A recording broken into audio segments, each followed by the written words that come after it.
Hey guys, welcome back to Lehigh River Subdivision. This is a video of me redoing my son's room from start to end.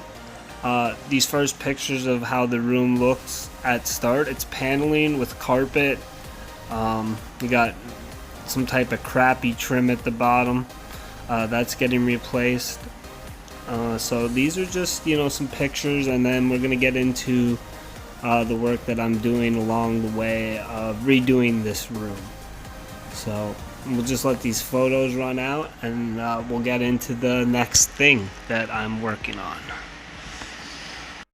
Okay, back in the room remodeling project for my nursery, we have the paneling. I went through and removed all the trim pieces that hold the two pieces together that hides this gap.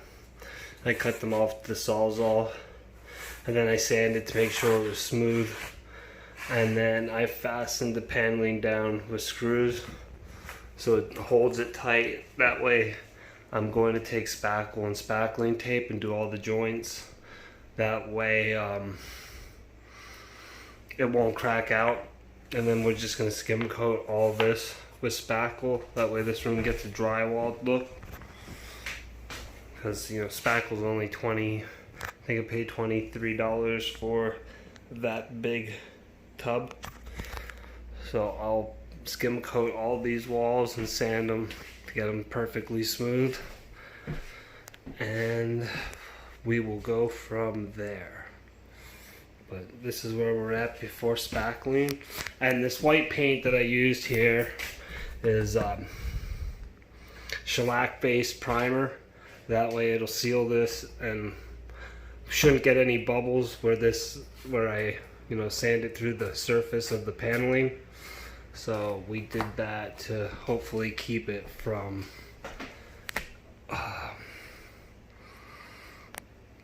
bubbling up once I put the spackle on from the moisture. So that's where we're at, and we're gonna start spackling in here. Okay guys, I have the spackle on the walls. I would have liked to record it doing that for you, but because of the chemicals and my wife being pregnant, she couldn't be in here to film, and I don't have a tripod yet for the phone. So I skim coated everything. You can see the corners are taped. You can no longer see where the paneling joints were or where the grooves were. It doesn't look like much of anything when you look at it through the camera. I went ahead and sanded all this, so you can see it's smooth. And then that would be the wall with the window. So the next step for me on this project is going to be to paint the walls with the first coat, find any imperfections, and then re-spackle, because it's hard to find everything on the white for me. So I'll go ahead and paint these walls with one coat, and then I'm going to paint the ceiling. The only reason I'm putting a coat on the walls first is when I paint the ceiling, if I get any drips on the wall, I'm not going to be able to see the white paint, and it's going to glob up. This is going to be a part that I have to fix. So I'm going to coat the walls with the wall paint next. That way when I do the ceiling, I can see if I get drips and stuff, I can rub it out so it doesn't dry up in a big glob. And then once the ceiling's painted and there's a first coat on the wall, we have flooring for this, so that's going to be the next two things. So the next thing you'll see is probably the walls with a coat of paint. Okay, I went ahead and got the first coat of paint on the walls. That color there is called Blue Fox. Okay, we did 3 walls in that color. Look at that one. The one there with the window. I didn't paint above the window yet because I have a little bit of spackling doing there. Wasn't ready yet for paint. So I just wanted to cover up some of the spackle because it's a big mess with the dust. So I want to cut down the dust mess. And then the accent wall back there, that is New Moon. They're both bluish grays. You can see I splashed some paint over onto the other side on accident last night. And then there's that corner. Now this is just the first coat, so this is gonna get a second coat. I do this so I can come through and find maybe any imperfections. Like here you can see in the spackle all those holes from when it was bubbling up when I was putting it on. Now that there's paint on there, I should be able to just skim right over that and sand it off and recoat it with a coat of paint before I do the second coat. So I'll just go through and do touch-ups to get this exactly where I want it. But it looks really good.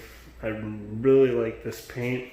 When I do side jobs for painting, a lot of times people are going to use their own paint, but I highly recommend for walls the Pratt & Lambert Pro High Gold in the eggshell finish. So eggshell is not a color. What eggshell is the sheen that the paint has on the wall. So you can see they started putting a number system on here for people that don't really understand. 2 is the gloss level. So it's just above matte. So it'll have a little bit of sheen when the sun hits it, but not too much. And it gives the walls just, enough. Like it gives them just this really nice look when they're done. So we're gonna go ahead and today we're gonna try to take the ceiling fan down, put the new light up, and paint the ceiling. So that'll be the next thing you guys probably see, along with finishing that spackle there and painting that.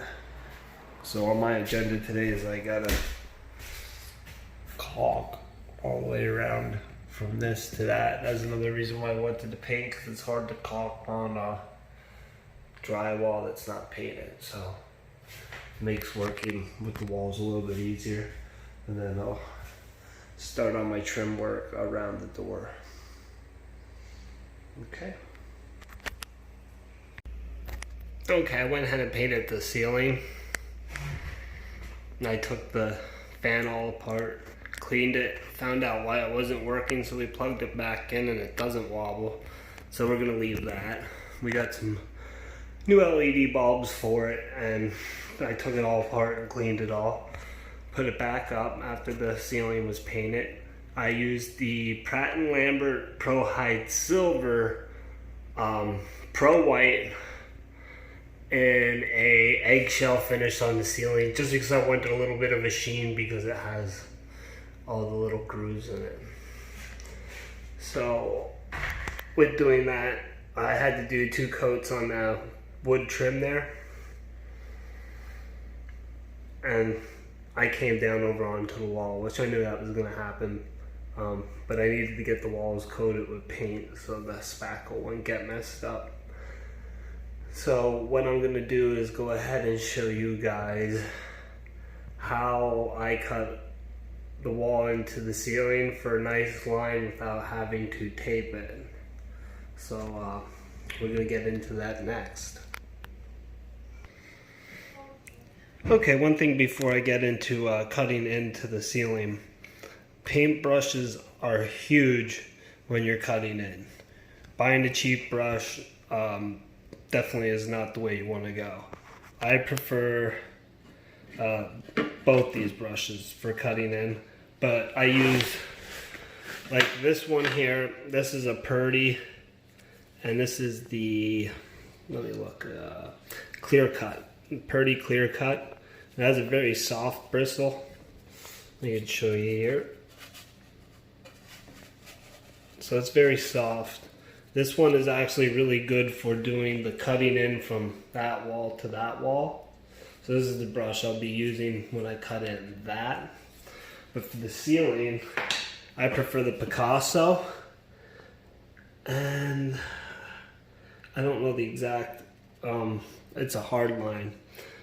And this is a 2-inch brush. The Purdy was 1.5 inches. This is a lot stiffer of a brush, and it holds a lot more paint and covers better when cutting in than the Purdy. When you need to get really technical and perfect for like cutting in a corner like that, I prefer the Purdy, and especially cutting into door trim and window trim. Sometimes this is a better brush, but they're both really, really good, and I can use either or for everything. But like working in a corner, having less paint is a better thing, and having to cut in maybe twice before you do your final coat so it's covered well. So with that being said, we'll get into cutting in. Okay guys, when you're starting to cut in a wall with the new brush, like the brush is clean, I'm breaking it in. First thing you want to do is get a little bit of paint on. So I hardly ever dip it farther than that, because you don't want to get more paint up into here, because then it causes problems and it drips all over the place. So I take that little bit, and I'll start way below where I want to cut in. And I'm just going to take the brush back and forth, just to break the bristles in. Okay, now I'm going to dip it in again. And now I'm going to go up closer, but I'm not going to go all the way up. So we get some of the paint off, and I have very little paint on my bristles. I'm just going to get against that groove and work my way down.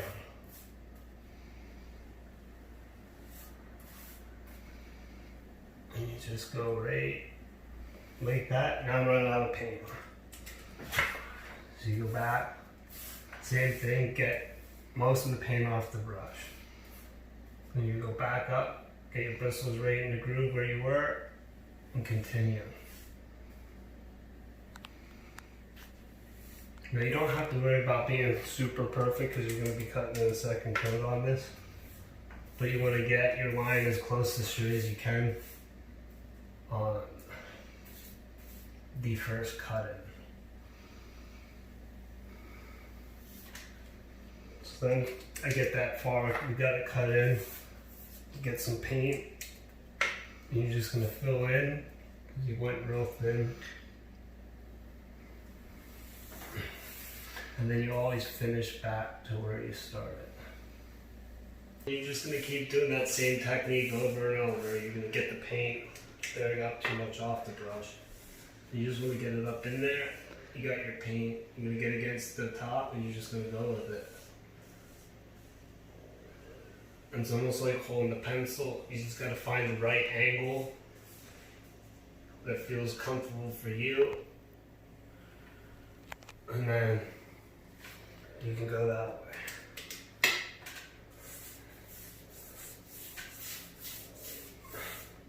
You might be thinking that this is harder than what it looks. I'm going to show you it's really not that hard, because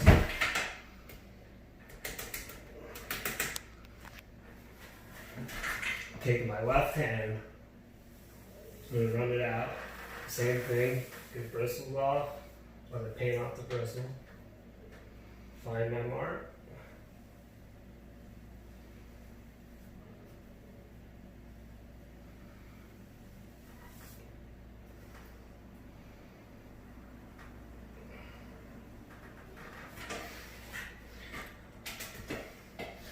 And I'm just going to fill that in. So, if you feel a little discouraged, if I can do it left-handed, you definitely could do this. It's not that hard. I used to think it was hard until I learned, the technique. So that's a little bit of how to cut in. And I'm just going to take this up top and show you how nice that line is. And then with the second coat, it will fill in better. It saves a lot of time taping. So I told you guys I would show you how I cut in, and that's how I cut in. Okay guys, I went ahead and finished recutting in everything, and I'll just walk around and you can see the line cut in.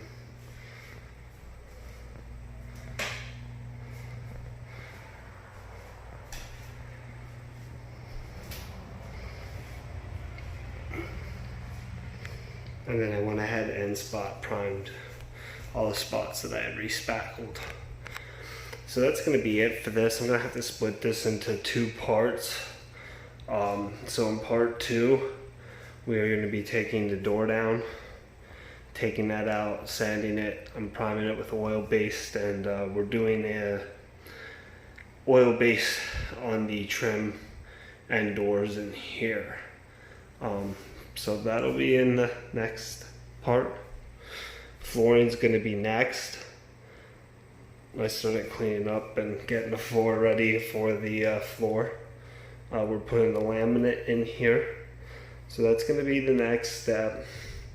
And then I'm going to trim out the door and do the baseboard trim once the floor's in. Then we're going to paint all the trim, but the baseboard, because the baseboard I'll do last. So window trim, door trim, walls will get their last coat of paint, and the baseboard will be the last thing to get painted in this room, and then we'll be complete. So that'll be in part 2. Thanks for watching. It'll probably be about a week and a half till part 2 drops. So thanks for watching, and I'll see you in part 2.